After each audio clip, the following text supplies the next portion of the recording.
Welcome to Telugu classes by Purnima. ఈరోజు వీడియోలో APDSC Telugu ప్రణాళిక రచనలోని ఇంపార్టెంట్ ప్రీవియస్ క్వశ్చన్ ఆన్సర్స్ ఇప్పుడు తెలుసుకుందాం.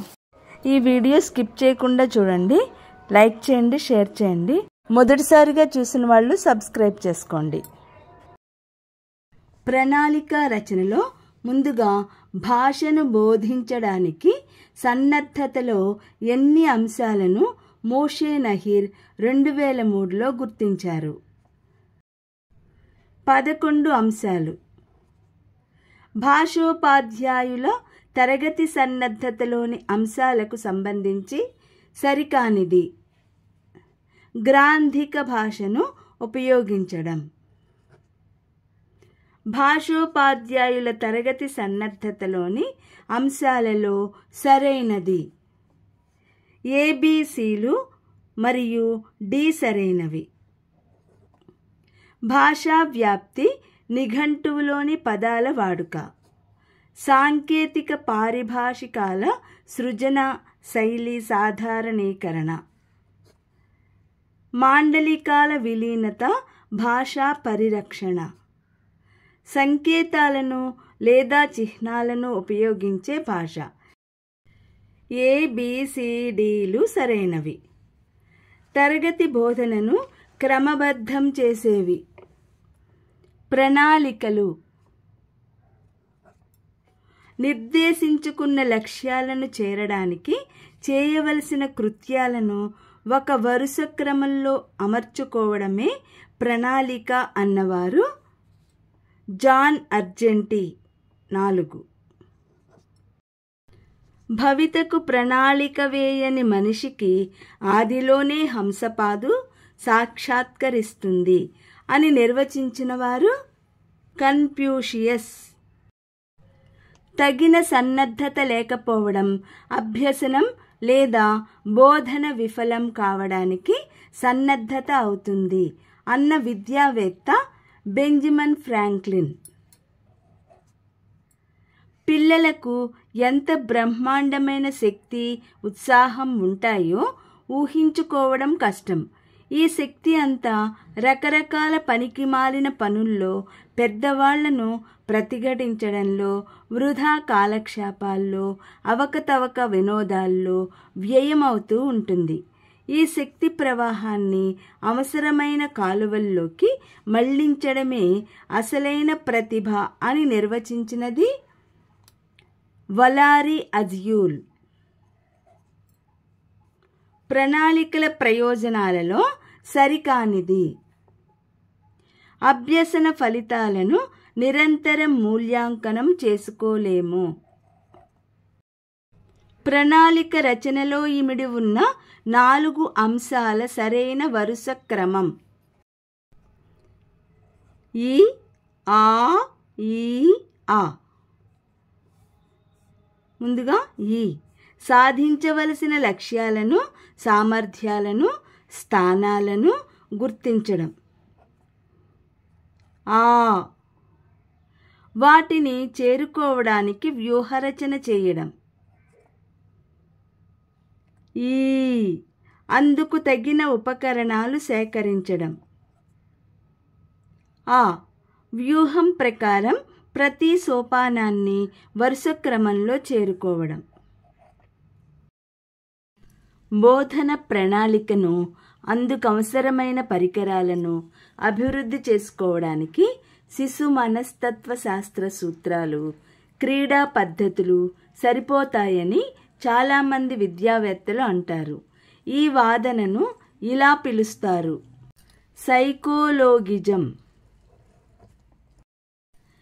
ఎంబి బచ్ నిర్వచనం ఆధారంగా తమ పాఠశాల కార్యక్రమాలను అభివృద్ధి చేయడానికి ఒక పాఠశాల తన అవసరాలను, అందుబాటులో ఉన్న వనరులను దృష్టిలో ఉంచుకుని తయారు చేసుకునే అభివృద్ధి ప్రణాళిక సంస్థాగత ప్రణాళిక. విద్యార్థుల పురోభివృద్ధికి, సామాజిక సాంస్కృతిక పరిసరాలకు అనుగుణంగా 1 సంవత్సరంలో నిర్వహించగల విద్యా కార్యక్రమాలన్నింటినీ పేర్కొంటూ సిద్ధం చేసిన ప్రణాళిక. సంస్థాగత ప్రణాళిక. విద్యార్థులు అభ్యసన సామర్థ్యాలను సాధించుటకు గాను భాషోపాధ్యాయునిచే రూపొందించబడే ప్రణాళికల్లో చేరనిది సంస్థాగత ప్రణాళిక. విద్యా సంస్థ లోపల, విద్యా సంస్థ బయట జరిగే కార్యకలాపాలు ప్రతిబింబించే ప్రణాళిక సంస్థాగత ప్రణాళిక. పాఠశాలకు సమాజానికి సన్నిహిత సంబంధం ఏర్పరిచేది సంస్థాగత ప్రణాళిక. సంస్థాగత ప్రణాళిక దీర్ఘకాలికం. సమాజం ఆశిస్తున్న విద్యా కార్యక్రమాలకు విద్యార్థుల సర్వతోముఖాభివృద్ధికి వినియోగించుటకై ప్రతి విద్యా సంస్థ సిద్ధం చేసుకోవలసిన ప్రణాళిక సంస్థాగత ప్రణాళిక. సంస్థాగత ప్రణాళికలోని ప్రధానాంశాలలో ఇది ఒకటి. పాఠశాలకు సమాజం నుండి లభించే వనరులు. సంస్థాగత ప్రణాళిక ప్రాధాన్యతాంశాలలో లేదా తయారీలో దృష్టిలో ఉంచుకోవలసిన అంశాలలో సరికానిది. పాఠశాల గత చరిత్ర, ప్రస్తుత లక్ష్యాలు. సంస్థాగత ప్రణాళికలో తప్పనిసరిగా ఉండవలసిన అంశాలలో సరికాని ప్రవచనం. పాఠశాలకు పాఠశాల నుండి లభించే వనరులు. ప్రతి పాఠశాల ఉన్నత ప్రమాణాలను సాధించడానికి సంస్థాగత ప్రణాళిక అవసరమని నిర్ధారించింది కొఠారి కమిషన్. ప్రతి సంవత్సరం అక్టోబర్ 5వ తేదీన జరుపు దినోత్సవం ప్రపంచ ఉపాధ్యాయ దినోత్సవం. విద్యా వ్యవస్థ సాధించాల్సిన గమ్యాలను, ఉద్దేశాలను నిర్దేశించేది విద్యా ప్రణాళిక. విద్యార్థుల సంపూర్ణ మూర్తిమత్వాన్ని అభివృద్ధిపరచగల ప్రణాళిక విద్యా ప్రణాళిక. భవిష్యత్తును వర్తమానంలోకి తీసుకుని వచ్చి దానికోసం పాటుపడుటయే ప్రణాళిక అన్నవారు అలాన్ లైకెన్. వార్షిక ప్రణాళిక. ఈ ప్రణాళిక ఎలా అయితే శరీర రక్షణ ద్వారా శరీరం దృఢపడుతుందో, శిక్షణ ద్వారా బుద్ధి పదునెక్కుతుందో, ఆత్మ వికాసం కూడా దానికి తగ్గ అభ్యాసాన్నివ్వడం ద్వారానే సాధ్యపడుతుంది అన్నవారు మహాత్మా గాంధీ. ఐచ్ఛిక సాధనాల ద్వారా భవిష్యత్ దృక్పథంలో గమ్యాన్ని చేరడానికి వరుస క్రమంలో నిర్ణయాలను ఆచరణ కోసం సిద్ధం చేసే ప్రక్రియ ప్రణాళిక అన్నవారు వై డోర్. ఒక విద్యా సంవత్సరంలో పూర్తి చేయవలసిన పాఠ్య ప్రణాళికలోని అంశాలను నెలల వారీగా విభజించే ప్రణాళిక వార్షిక ప్రణాళిక. మాసాల పేర్లు, బోధించాల్సిన పాఠాల పేర్లు, పాఠ్య బోధనకు అవసరమైన పీరియడ్ల సంఖ్య, వనరులు, నిర్వహించాల్సిన కార్యక్రమాలు, సిసిఈలతో ఉపాధ్యాయునిచే రూపొందించబడే ప్రణాళిక వార్షిక ప్రణాళిక. పాఠ్య ప్రణాళికలో నిర్దేశించిన అన్ని అంశాలను, కార్యక్రమాలను నిబద్ధతతో బోధించి విద్యార్థులకు పూర్తి న్యాయం చేయడానికి ఉపాధ్యాయుడికి ఉపయోగపడేది వార్షిక పథకం. పని దినాలకు అనుగుణంగా పాఠ్యాంశాలను సూచించేది. వార్షిక ప్రణాళిక. మన రాష్ట్రంలోని అన్ని పాఠశాలలకు వార్షిక ప్రణాళికలను పూర్వం ఎవరు రూపొందించి అందజేస్తున్నారు? జిల్లా ఉమ్మడి పరీక్ష బోర్డులు, DCEB. APSCF 2011లో. నెలల వారీగా పాఠాల విభజన ఉండే ప్రణాళిక, వార్షిక ప్రణాళిక. ప్రధానోపాధ్యాయుడి సలహాలు, సూచనలు ఈ ప్రణాళిక రచనకు తప్పనిసరి అవసరం. వార్షిక ప్రణాళిక.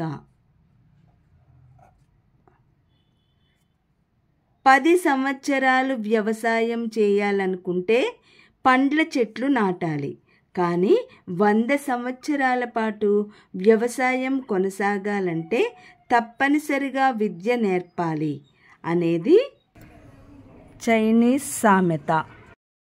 నాకు ఎన్నో సమస్యలున్నాయి, అయితే ఆ విషయం నా పెదవులకు తెలియదు అన్న వ్యక్తి చార్లీ చాప్లిన్.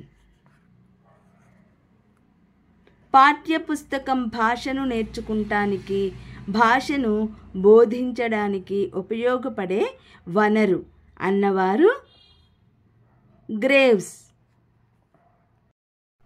పిల్లల జ్ఞాన నిర్మాణమే ప్రధాన లక్ష్యంగా విద్యా విధానం ఉండాలని చెప్పినది NCF 2005. బోధించడం కన్నా నేర్చుకోవడానికి ప్రాధాన్యత ఇవ్వాలి.